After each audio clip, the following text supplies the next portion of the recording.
Hello, everybody, and welcome to another great episode of My EdTech Life. Thank you so much for joining us on this beautiful Tuesday, or it may be well into Wednesday, depending on where it is that you might be joining us around the world. But regardless of where you're at, I just want to say thank you to each and every single one of you for making My EdTech Life what it is today. Thank you so much for all the likes, the shares, all the support, all the feedback, and all the reviews. I really appreciate every single one of you. And as always, you know that we strive for excellence in wanting to bring you the best of the best each week with some amazing conversations and amazing guests. And as always, of course, tonight is no different. But before we jump into our conversation, I definitely want to give a shout out to our show sponsor, Goose Chase. Thank you so much for sponsoring My EdTech Life. And guys, you might want to go check out Goose Chase and use code MyEdTech10, where you can use that to take 10% off your district's plan or your school plan or even your own personal plan. So you might want to check them out. Check out goosechase.com. And also, I do want to let you know that I have partnered up with Goose Chase and we are doing a giveaway where you can go ahead and win your own personal Edu Plus or Educator Plus account. And all of that will be in the show notes. And I am sharing the link right now in the comments. So sign up because the giveaway is tomorrow. So thank you again, Goose Chase. Well, ladies and gentlemen, as always, like I said, we strive for excellence and we want to bring you some amazing guests. And tonight is no different because tonight I've been looking forward to this chat. Gavin has been somebody that has been kind of, showing up, popping in and out on some shows and sharing some comments. And then today, now I get to kind of meet Gavin, not necessarily in real life, but I get to hear his amazing story. So, ladies and gentlemen, I want to welcome Gavin Pringle to the show. Gavin, how are you doing this evening? I'm doing great. Thanks for inviting me. Looking forward to telling the story of JAKAPA and giving an invite to your audience around the soft skills revolution and what we're doing. Well, I'm excited about that. Oftentimes, it's something that, and I'll be honest with you, we haven't talked about enough here in our show. So when you reached out and I was like, this is excellent. This is something that's right up my alley. And this is something that I actually love and definitely promote within my school district, which is obviously that soft skills development. And so today I'm excited that we get to talk about this. So Gavin, for all our audience members that are checking us out live today or will be catching this on the replay, please, I would love for you to give us a little brief introduction before we get into the origin story, just a little brief intro and what your context is within JAKAPA. Yeah, absolutely. So I am the CEO and founder of JAKAPA. We are striving to give every student the practice, reflection, and feedback that they need to develop their soft skills. We have a research partnership with the University of Illinois and provide the first reliable and valid assessment technology, while also, having a fun and engaging mobile app and web platform that students can log into and actually practice these skills. Excellent. Love it. All right. Well, Gavin, thank you so much for that little brief intro. But now I want to dive in a little bit more because, as you know, every superhero has an origin story, and every guest that is on the My EdTech Live podcast, I definitely liken them to a superhero because of the work that they're doing within the education space, within the founder creator space. So I would love to hear your origin story. And this is something that I've been looking forward to all day because based on your bio, I was like, oh, I can't wait to hear this. So let us know a little bit about that origin story and where the concept of JAKAPA came about, which you are currently, you created and are definitely doing some great things with. Yeah, no, absolutely. So as I like to say, I built JAKAPA for 16-year-old Gavin. This is a tool I wish I would have had when I was in high school. I graduated from my third high school. I was not a successful high school student. I went to college and dropped out after 2 years. And looking back, a lot of that had to do with my emotional resilience, my abilities in executive function, my abilities to communicate, to work in teams, to do long-term planning and goal setting. And so, 2 years into college, I dropped out. I joined the Navy, and fortunately, they're pretty good at teaching soft skills. They taught me how to work in teams. They taught me how to communicate effectively and build those executive function skills. And, it really changed my life. I served, I was a submariner. I was stationed in Southeast Asia for a while as a nuclear reactor operator. And, when I got out, I went back to college, and I was sitting there in my group projects with my fellow students, and I said, something is missing here. This is not just a me problem. This is just about every student I was running across had these issues with their executive functions, their ability to work in teams, their ability to regulate their stress or anger or impulse control. And I have led 18 to 22-year-olds in some very dangerous, stressful situations. It is not an age thing. It is a skill development problem. And so, at the end of the day, I would look around and I'd say, I wouldn't hire most of these people. If I was in that place, they need growth. And, what's startling is we're graduating our college graduates with, average of $30,000 in student loan debt, and they're coming out half baked. They don't have the soft skills that they need to be successful. That's not just a jab at college. It's true at high school levels. It's true in a lot of the professional environment as well. This is not an area that we focus our time. And so, when I went down the rabbit hole of saying, okay, there's something going on here. What is it? I realized, okay, there's these things, we call them soft skills. They're the number one reason why people get fired. 89% of hiring managers say that when a employee is let go, the primary reason is soft skills, right? That's startling. And so the next question in my mind, at least, is why aren't we doing anything about it? What's going on where, we know these things, we know that this is a problem, but we're not focusing on it. And when I'm looking at the solutions out there and the way that we fix it, it's easy to throw blame at educators, and that is part of the problem. But to me, when you actually break it down and say, I want every teacher to give every single student that they have custom feedback, reflections, and exercises on a daily basis. I mean, they've already got enough stuff to do. How can you demand that as well, even though it's completely necessary? And so that is why we built JAKAPA. It is a way to give every student the practice, reflection, and feedback that they need, while not being a huge burden on teachers. It is a light lift for teachers, but it provides students with that engagement because we needed to meet teachers where they are, and where they are is they like to teach soft skills, but they don't have the shared language, the training, or the time to do it. And from a development standpoint, this version, I've been working on this for 3.5 years. The first version of this was Google Forms meets Google Sheets meets Gmail. And I would make PowerPoints for every single one of my users, and we'd meet on Zoom and we'd talk about the results. And, Fonz, I started to get emails from students saying, hey, I took your PowerPoint into a job interview. Or I wrote about the data in my college application or a scholarship application, and now I have a job. Now I got into college. Now I got a scholarship. We are not the hero of that story. It's really important to make that clear. JAKAPA is not the hero. The student is the hero.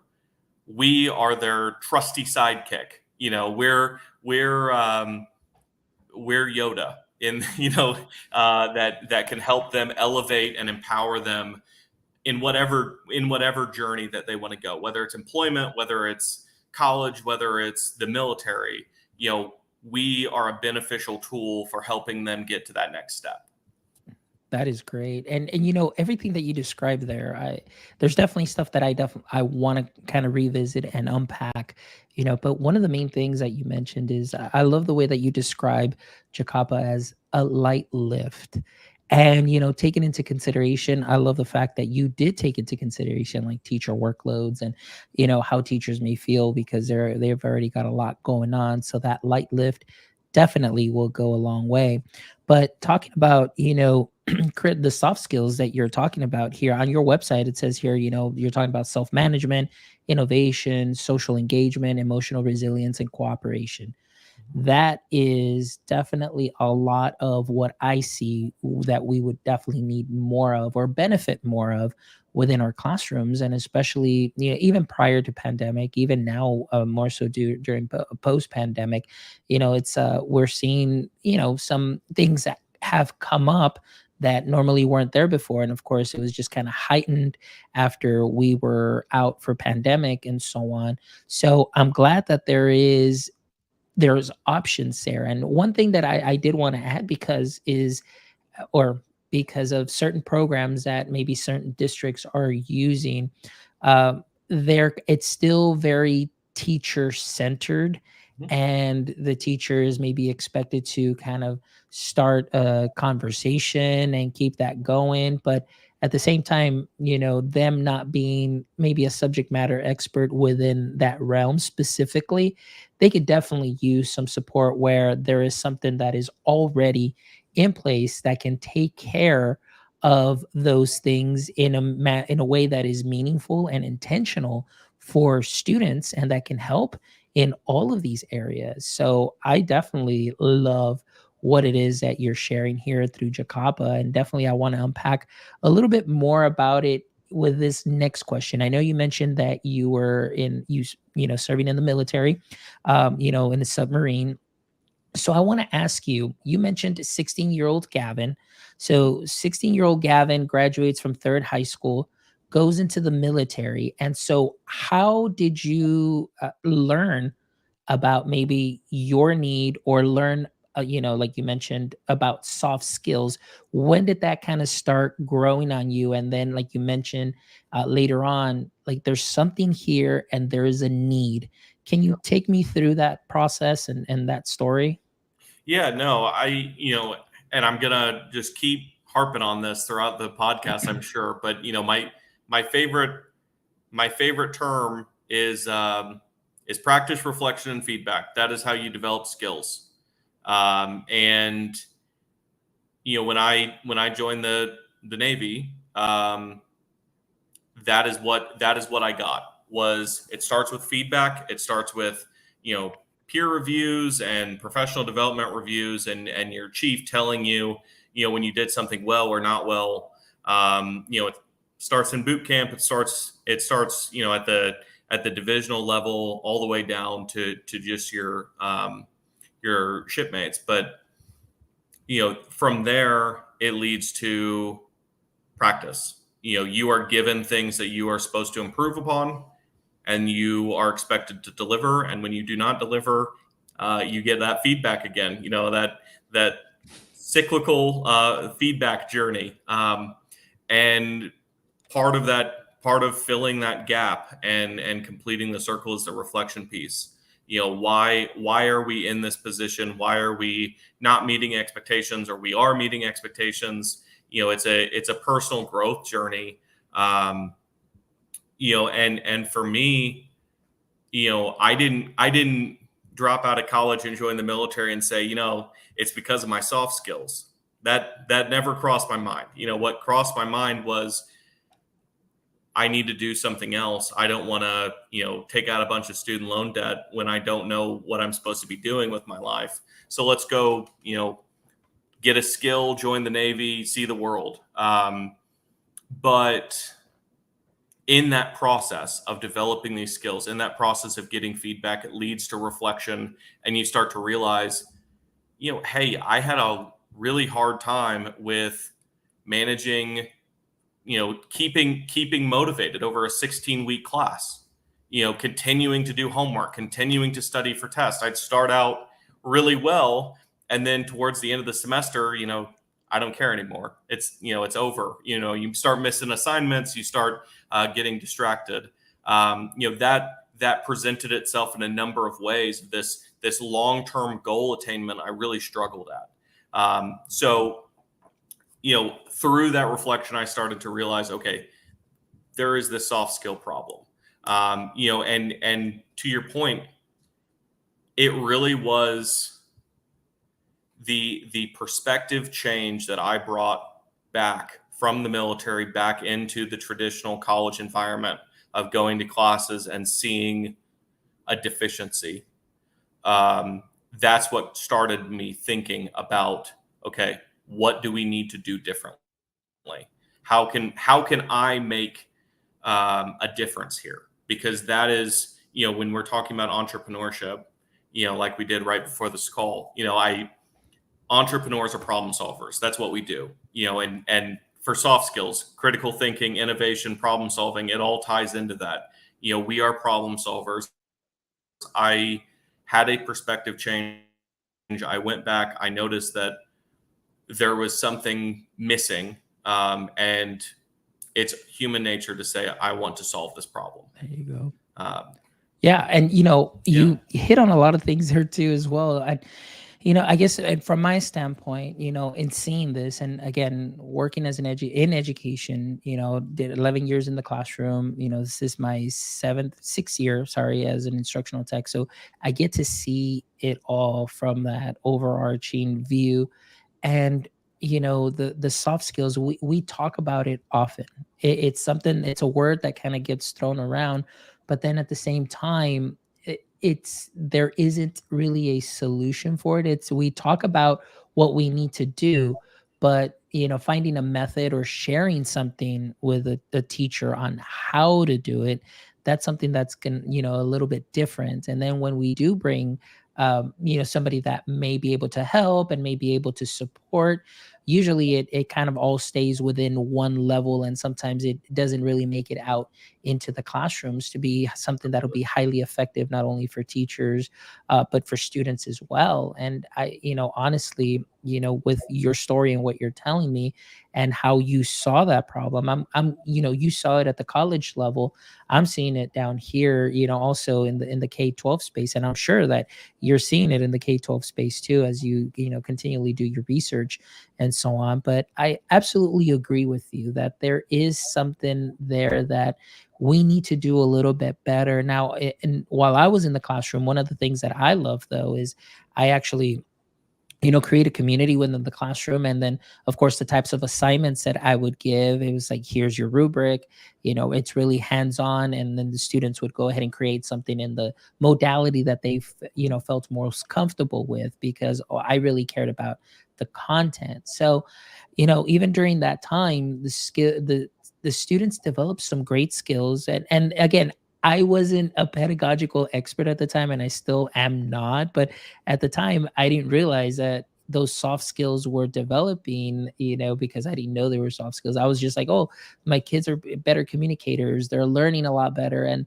even the students that maybe for other teachers needed a little bit more regulation in the classroom, within my class, they were completely fine. And just because I understood how to work with them and give them opportunities to either kind of get that and energy out in a way that they're still being productive. And so I think that that's something that is very important. And the fact that the way that you're describing what you saw and through your experience, and like I mentioned here, what JAKAPA intends to do and is doing, is something that is wonderful, that I can go ahead and visit a platform and, like you mentioned, like, allow students to really learn some of those things that maybe they may not have time to do within class, but Mhm.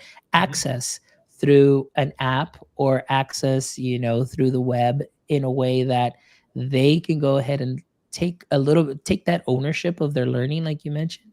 And then all of a sudden it's like, hey, I've got an interview, And just like you mentioned that story, it's like, hey, I took your PowerPoint slide into an interview and I did very well. So they're working on those communications, they're getting that confidence, that self-management. And again, I mean, those really are those future ready skills that a lot of the students need. And of course, one thing that I like that you mentioned is, well, maybe, you know, not getting into debt right away and choosing just to go to university. Maybe that's an option, but maybe there's some technical skills, a technical school and so on. Regardless of where we land, Gavin, though, one of the things that I still see, and I'm sure you see it because this is what we've been talking about, is how important those soft skills are. And you mentioned right now, when we started the show, that many people get dismissed from their work, not necessarily because they may not have that knowledge for what they do, but it's because of the lack of soft skills. So through your work and the research that you have done, what are some ways that JAKAPA is helping industry or helping also K-12 higher ed with developing some of these soft skills? Yeah, I'll just describe a use case for you. We are not a 60-minute curriculum. You know, we are a 10-minute a day practice, reflection, and feedback app. I got it in again, practice, reflection, and feedback. But what we do is we align with basically every framework out there, whether it's ACT, Mosaic, Castle, Leader, and Me, the big ones. They can do the 60-minute curriculum. I'm not trying to do that. What we have seen in a lot of solutions out there, it's a lot of watch this video, read this workbook, answer these multiple choice quizzes, whatever, right? My goal is it's a homeroom. It's plugged into a homeroom class. It's plugged into an advisory. It's a potential English, ESL class or PE class or homework or whatever we want to fit it into. For 10 minutes a day, they pull out their Chromebook or their iPad or their phone or their laptop or whatever the device is. They log in and they actually practice the stuff. Every activity that we have in the app is experiential. You go in, you set a goal in your real life to go do, you come back, you tell us if you did it, how did it go? Think about it kind of like a Fitbit, right? It tells you what to do in your real life and you just come back and get feedback on it. We do 360 style assessments where it's self-assessments, it's small group peer assessments, it's you can send an assessment request to your parents or your after school boss or coach or whoever it is to get that feedback. It's the reflections around, hey, I see myself as really good at this skill, but my peers aren't seeing that. What's going on? Why is that happening? All of that is contained in a 10-minute experiential learning opportunity that reinforces all the other frameworks out there, because we're not trying to do that. So that's what we're seeing. Regarding outcomes, I had five people email us just last month saying that they were using us in job interviews, and that's high school kids that are reaching out saying that they're doing something. 5 of them, which is incredible to me. We're seeing real impacts on that level, and on the teacher side, this should be, hey kids, pull out your Chromebook, pull out your phone. I've given you 10 minutes to do it. It's automatically, the weekly challenges that we have are automatically designed, deployed, and we, grade them on engagement, right? All you as a teacher need to do is say, all right, 60 out of 100 points of engagement is equal to full credit because we're on a block schedule. It's 10 points a week. That's the involvement that we're talking about. So yeah, and when you're looking at soft skill training and the impact that it has, I get kind of frustrated, Fonz, about people think that these are fluff skills. they're the soft skills, right? And I can go on a whole tirade about is it soft skills or essential skills or power skills or durable skills or what the term we're using. And that's for people that are a whole lot smarter and more qualified than me to decide on, right? Right now, we're saying soft skills because that's what industry knows. And when you're thinking about the number one reason for employment, I care about what industry recognizes, but these skills, these soft skills are absolutely not soft. You were talking when students are exposed to a soft skill training course, you have a 30% increase in graduation rate. You have a 10.7% improvement in math testing scores.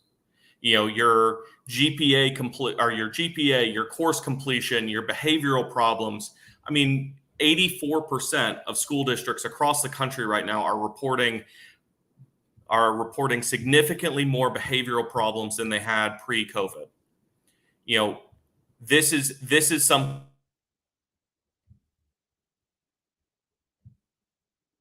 of a graduate. I mean, we give lip service to this idea of improving these skills. How do we measure the improvement?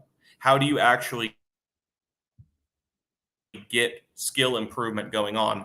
And all too often what I'm seeing out there is we have them watch videos, or we have them sit through a lecture, or we have a workbook and we test their knowledge base, but I frankly question you on if all it took to develop leadership or communication was watching YouTube videos, we'd all be experts on it right by now. But you have to actually practice and get feedback on these skills. And that's something that JAKAPA does really, really well because it's been baked into the solution from day one. That's perfect. And you're absolutely right. That is so true what you mentioned, the lack of practice. And now that we're talking a little bit about this, just reflecting back, you're absolutely right. And a lot of things like I described earlier, there's some programs that either school districts purchase and it's real teacher centered and it's teacher led, but it really doesn't allow for the students to really practice. You're starting a dialogue, but that doesn't mean that you're really building that communication skills or that collaboration, that emotional intelligence, that resilience, and so on, because everything is like, oh, here's a 20-minute lesson and I'm only going to do 20 minutes because I got to move on to the next thing. And so I love what you said, that although the teacher or the district may have purchased a product like that, this is a supplement to that in the sense of, hey, here's 10 minutes of actual practice where you get some feedback and the student is able to really go through those lessons. And then of course they get that precious feedback where they can go ahead and improve those skills. So that to me is something that is valuable, because oftentimes many students, it's like a sit and get world, teacher led, teacher in the front, student receives, student consumes, but that is it. Now how do you allow them or time to put that into practice, and then obviously giving them that feedback of like, no, maybe we need to change it this way, or maybe we need to present this way, and so on. So I think that the way that I'm seeing things go through, we're letting a lot of time pass between, allowing students to practice these soft skills. So I want to ask you, as far as JAKAPA, and you're talking about what it is that they do through these 10-minute lessons. Can you describe or give us an example of what a lesson or a 10-minute practice would be, or what it would look like for the student? Yeah, no, absolutely. So each week we focus on a different domain area. So the domains that we measure are self-management, innovation, critical thinking, emotional resilience, cooperation, and social engagement. So on Monday, it's a short reading assignment that really is just triggering or is prompting them to think about the reflections in a specific way. We have 4 daily what we call skill builders. They're daily skill builders. So Monday through Friday, the assignment is always there. It's there for the Saturday, Sunday kids, the overachievers. But those are making and tracking a stress plan, building, setting, and tracking daily goals around the specific domain that we're talking about. Building a positive brain, growth mindset, optimism, focused. A did, felt, tell journal around what did they actually do, how did it make them feel, and communicating that. So that's our repeatable skill builder. So you also have self-assessments. So that's on Monday. It's a short domain focused self-assessment. They request external feedback from an individual. So they type in an email address, they send us, very focused on that domain assessment out to that individual. Maybe it's, hey, dad, measure me on my emotional resilience, and give me feedback on that. There's one-time self-assessments like managing your message and practicing decision making, that they're kind of the longer skill builders that are done one time, I think they're on Thursdays, maybe it's on Wednesday. But we also have inventories and end of week reflection activities around these skills, your deep dive sort of thing. So with all of those, with the repeatable skill builders every day, you're really looking at about 10 minutes of engagement, plus or minus a few minutes per individual day. Excellent. And all of that activity feeds into a gamified profile. So they earn badges, they earn a spot on a leaderboard. They can see their data in real time. So how they are growing, what are their top skills, how they see themselves versus other people, how are they growing over time. That's the data that is available to them in real time, so they can really start thinking about it. Excellent. Now, I know we're talking about just this, I guess in the K-12 space and the student, but JAKAPA is not just for education. From what I'm seeing here on your website, it is also solutions for executives and business leaders. You've got coaches and consultants, and for individuals also as well. So obviously what I'm seeing here, Gavin, is that the soft skills that we talk about is not just for one space, whether it's K-12 or higher ed. You're talking about business, and we talked a little bit about that too as well, but also just as an individual who maybe wants to grow and more professionally and develop those skills, because maybe they're just looking either for a transition, or they're looking for a job, or first time job searchers, whatever the case is. So I want to ask you too as well. Now, you've described a transition, or excuse me, you described how JAKAPA would work with a student. Is that the same approach within the business leadership setting and within the individual setting as well? Or how do they differ as far as the exercise time, or the level of skills that are worked on to be developed? Yeah. So regarding the exercise time, I would 10 to 15 minutes. It really, because a lot of this is reflection based, it kind of depends on how much you're willing to reflect on that. If you're willing to really do the deep dive, it could be longer than 10 minutes for your more adult users or more career focused users. The content is, we're currently experimenting with using generative AI to release content that's specific both to the industry, but also to the individual and their profile. What are their strengths and weaknesses, and how can we tailor it to them?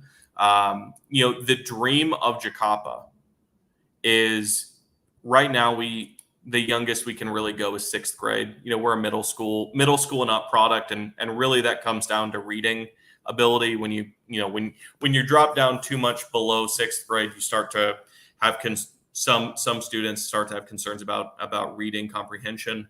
But imagine Gavin's in sixth grade and he starts his JAKAPA profile. He builds it all the way through. He gets feedback all the way through high school. He uses that data to get his after school job. My first job was at Jimmy John's. So I go to Jimmy John's and I say, here's my profile. Let me talk to you about it. After talking to business leaders out there, if a student walks in, if an individual walks in with a soft skill profile in hand, that's the person you want to hire. You know, so I go, I get my after school job. You know, I graduate high school, I go to trade school or college, and I use that data to tell my story. You know, what is a college application essay other than a personal brand story? You know, I started at this level, I improved. This is how I worked on it. So you know, that's we get to college, we port in all of our data, because you can do that in JAKAPA as you switch between organizations. Bring your data with you. You own the data as an individual user. You get all the way through, you go to your career fair, you use it to get your first job, and lo and behold, they also use JAKAPA, you know, for their entry level employees. That is the dream that I have for this. And, you know, frankly, with what we are hearing from business here in St. Louis, St. Louis Community College releases the State of the Workforce report every year, where they do a survey of all the local businesses. 7 out of the top 8 complaints about applicants were all soft skill related. Right, this is something that everyone is talking about, that everyone needs. It is in the press basically on a daily basis. And so if you can answer that question and say, you know, over my 6 years and from 6th grade to 12th grade, I received over 300 different perspectives about my skills. I have this many data points. I did this many reflections and exercises about it. I am confident in my skills. Hire me, take me into trade school, take me into college, whatever their path is. I have a hard time believing that they will not be successful in whatever route they want to go. Absolutely. That is great. And, you know, I wish that this was something that was definitely more standardized, you know, and having this, I mean, the solution is there. And I absolutely love what you mentioned in that vision, and just me, just as you're describing it, playing it around in my head, just the way that you're able to show that data and transfer that data, and you have something there that is an artifact based on the work that you did through the learning, and there's proof there of your soft skills, your the work that you've put in, and the type of employee that you can be. And like you mentioned, you know, and even here on the website says 73% of employers say they can't find graduates that have these soft skills. And so we're not really doing anything about it. So that's why I applaud you for what you're doing and the passion that you have, that, you know, even as far back as coming back, you know, from military and then being in college and then seeing like, hey, there's something going on here. There's a change. You know, we're not focusing on these skills that maybe at one time we did have more time to focus on. And now you've created something that can work well, not only at that leadership, you know, business side of it, but in the K-12 space, and being able to marry those together, like you mentioned, you know, go through that profile from 6th grade up, and then going into university or trade school, or then, you know, leading up to a profession. I mean, that is something that is amazing. I mean, it's a path well set. And most importantly, I think the fact that you're developing these soft skills that you mentioned, that many times I feel that we overlook, and even as educators we don't give our students enough time to develop these skills within our lessons, within our curriculum, within anything, because the main focus, as you know, Gavin, and especially here in Texas, is always state testing. Mhm. So when it comes to state testing, really what soft skill are you going to need other than understanding how to, you know, drag and drop an answer, or, you know, type an essay? So you're really just working on just, I guess, regurgitating information. Really, that's what it is, you know. What, and you're missing out on so much. I would say to that, because you know that's something we hear. You know, it's well, you know, at the end of the day, I'm measured on on testing, and soft skills aren't in that. Well, what they have seen is that test anxiety is very real. You know, we by working on emotional resilience, you can directly impact your students' test anxiety, which will lead to higher scores. Executive function and math testing scores are heavily correlated. So by working on that self-management, that executive function, yes, it's not teaching the kids algebra, but it's teaching them to, be more goal focused and detail oriented, and, thinking through a process.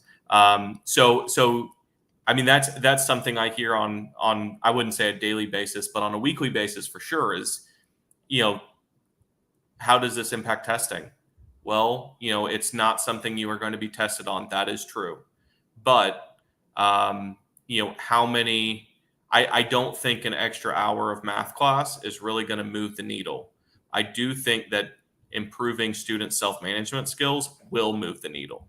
And I mean, can we not? I have a hard time believing that schools can't find 10 minutes of downtime per day. I mean, it doesn't have to be a consecutive downtime. It could just be, hey, you've got 2 minutes, log on to JAKAPA and do a few of those micro activities. So, I mean, that's the ask that we're really looking at is where can we plug in at 10 minutes a day? Yeah. And you'd be surprised, honestly, like even myself and my role, and when we go and speak to a teacher and say, hey, this is what, we would love for you to do, or there's this platform, they're always like, well, where do I find time? Where do I find time? And so on. And time is of the essence. But one of the things that I always said, and even my experience as a teacher, and I know that times have changed since I was in the classroom, but at the same time, I always say the time that you spend, and I'm not saying that the quality time of instruction isn't great, but I'm just saying if you do have something like JAKAPA or a program that does that, I think that not only is the return on investment going to be great, but I'm saying the return on instruction is going to be great, because I have always felt, and I've been a true believer, that if you do build those skills within the classroom and allow for that time, for those skills to develop within your group, your mixed group, whatever type of group that you may have.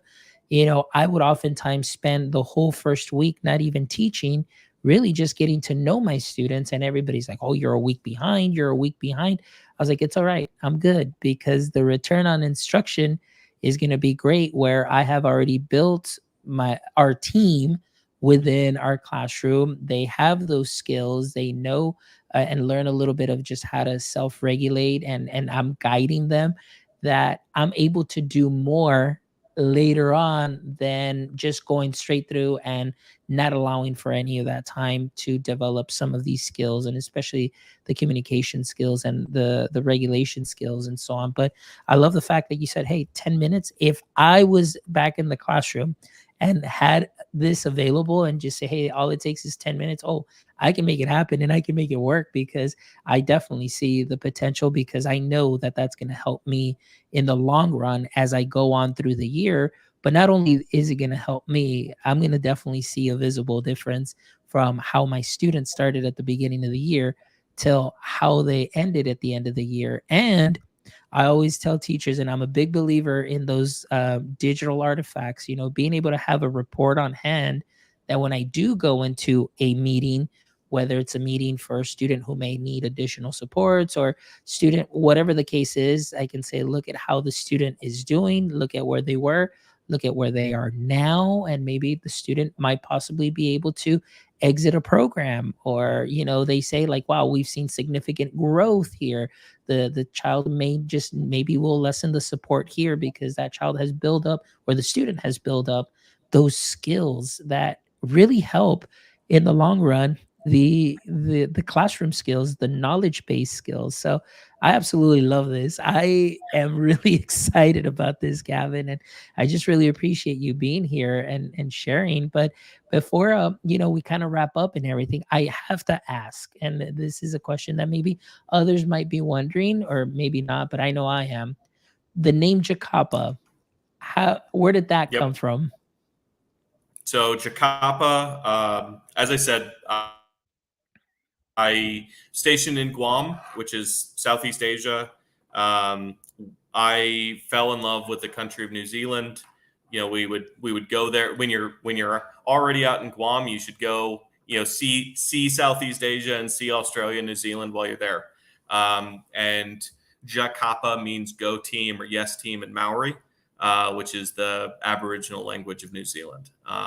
So it's kind of a throwback to my former Navy days, and what we are really focused on at JAKAPA. Love it. The team. Go team. That's what it is. That's what it's all about, Gavin. Well, Gavin, thank you so much for just, a wonderful conversation.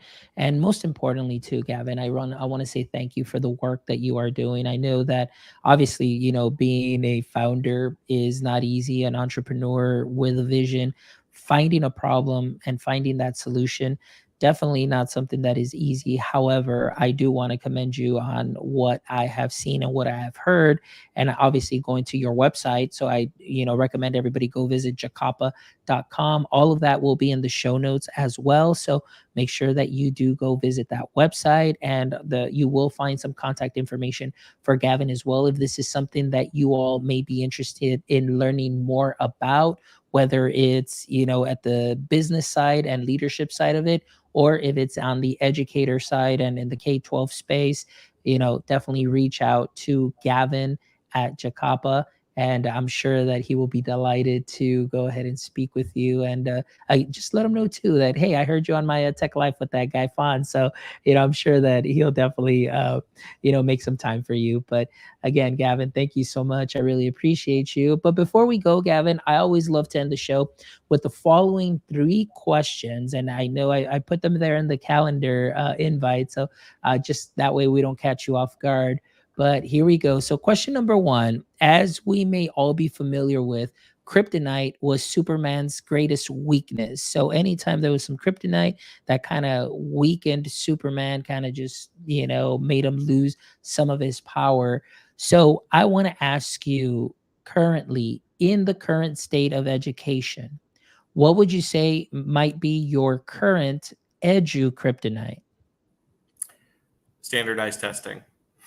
Uh, I would say standardized testing, because as I mentioned prior to this, it's some administrators don't see soft skills as a need. They see it as a want, because the requirement is standardized testing. The measuring stick is standardized testing, and I think that needs to change. And I'm seeing a lot of progress in that direction, and I'm thankful for that. So to those out there that are fighting the good fight against standardized testing, keep it up, because it's definitely my kryptonite. Absolutely. I'm with you on that 1000%. It is one of my well, actually, it's my biggest edu kryptonite, standardized testing. Yeah, I'm with you. All right. So, next question, Gavin. Question number 2 here is, if you could have a billboard with anything on it, what would it be and why? I actually have been thinking about this, and I'm kind of tempted. I'm kind of tempted to do this, for our next client, or next couple clients. I have been disturbed by how much education has been being politicized recently, and I would love to run a billboard for a school district, saying, "We are teaching your kids. We are future proofing them. We are teaching them how to not get fired. We are teaching them soft skills." And I struggle to see how that could be politicized. I want the community to support schools again, and just saying, something about soft skills, strong future, career readiness. That's what we're in this for. That's what schools are in this for, and I'd really, I really want communities to get behind schools again. So Love that. Love that. I love that one that you mentioned, soft skills, a strong future. That one is really good. Or even just future proofing your child, or, things that they're all great. But yeah, that is definitely a great message. Thank you so much for yeah. sharing that. And the last question, Gavin, outside of your workspace, not dealing with Jacopo or anything, I would love to know, do you have a hobby or possibly a favorite activity that you wish that one day could turn into a full-time profession? I wanted to go to culinary art school. And then I remember my dad telling me, if you go to culinary art school and you become a chef, you're going to spend all this time making other people food and you're not going to eat it. Uh, so I love to cook. I love to eat. It's a passion of mine. When I go to a new restaurant and find some new thing that they're doing to a traditional dish, or I immediately come home and try and figure out how to do it at home. um, yeah, I love it, cooking. Absolutely. That's great. That's wonderful. Hey, even cooking or possibly even being a, a food taster or a food critic too as well. I think that would be wonderful as your passion is for food. And I'm the same way. I absolutely love just breaking bread and just that camaraderie, and just having conversations and so on, and just that ambiance of just being in a place where everybody's smiling, having a great time, and just breaking bread together. That's wonderful. And hopefully one of these days, Gavin, I was like, now that I've actually visited Missouri, maybe one of these days when I get the opportunity to revisit Missouri, I might look you up and maybe we can go ahead and break some bread together. So that'd be great. I'd love that. Yeah. All right, Gavin. Well, thank you so much, Gavin. I really appreciate it. It's been an amazing conversation. And like I mentioned, I absolutely love your story, just right from the get go, from 16-year-old Gavin to now entrepreneur Gavin, with JAKAPA, and finding that problem and finding a solution to that problem. So keep up the amazing work, my friend. I really appreciate it. And as always, I do want to extend this out as I do for all my guests. Once you are a guest on my EdTech Life, you always have an open invite. So you're more than welcome back at any time when maybe JAKAPA is adding something else or you've got something wonderful else that's happening. Feel free to reach out and we'll definitely get you on the show. So thank you so much. And for all our audience members that were checking us out tonight or are going to be checking the replay out, whether it's through YouTube or your favorite podcast player, as always, from the bottom of my heart, thank you so much for making my EdTech life what it is today. Please make sure that you visit our YouTube channel, guys. We're at 580 some subscribers, I think. We're trying to get to 1,000. Go give us a thumbs up, give us a like, give us a follow. Follow us on your favorite podcast player as well. Visit our website at myedtech.life also, where you can check out this amazing episode and the other 233 wonderful episodes with educators, creators, entrepreneurs, edupreneurs, and just amazing education professionals that you can take some knowledge nuggets from and sprinkle them onto what you are already doing great.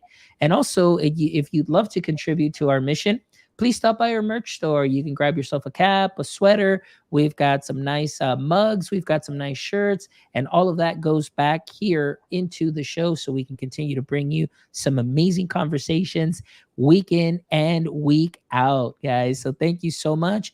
But as always, my friends, until next time, don't forget, stay techie.